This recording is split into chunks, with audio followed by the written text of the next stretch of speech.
មិនក៏យកសមអាក្រក់អញ្ចឹង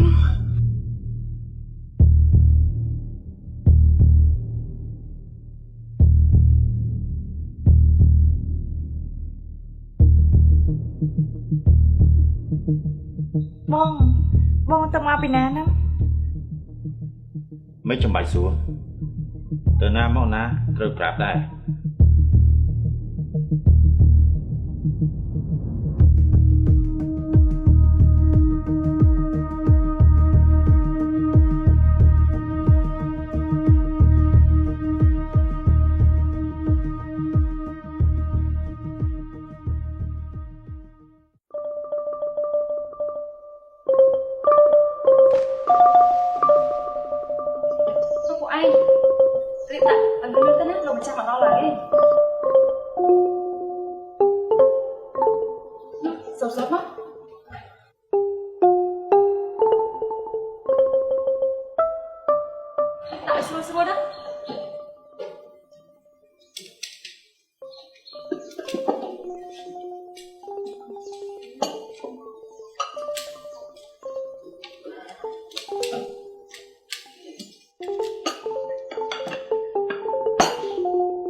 លោកម្ចាស់អញ្ជើញទៅអង្គុយសិនទៅលោកម្ចាស់អញ្ជើញអង្គុយមកលោកម្ចាស់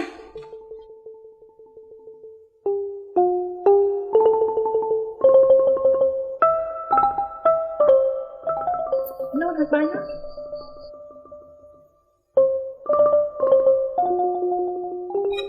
ចាំខ្ញុំទៅបាយជួយលោកម្ចាស់ណា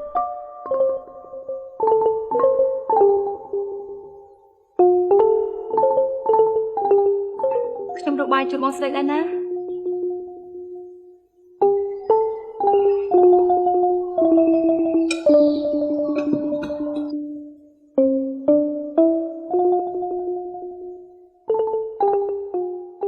នេះឆានទៅលោកម្ចាស់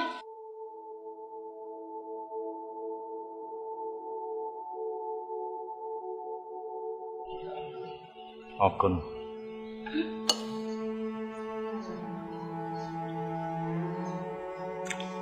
ឆ្ងាញ់ទេលោកម្ចាស់ឆ្ងាញ់ណាស់ម្ហូបនេះអ្នកណាអ្នកធ្វើគឺខ្ញុំអ្នកធ្វើអញ្ចឹងបានជាឆ្ងាញ់ខុសប្លែកពីរាល់ដង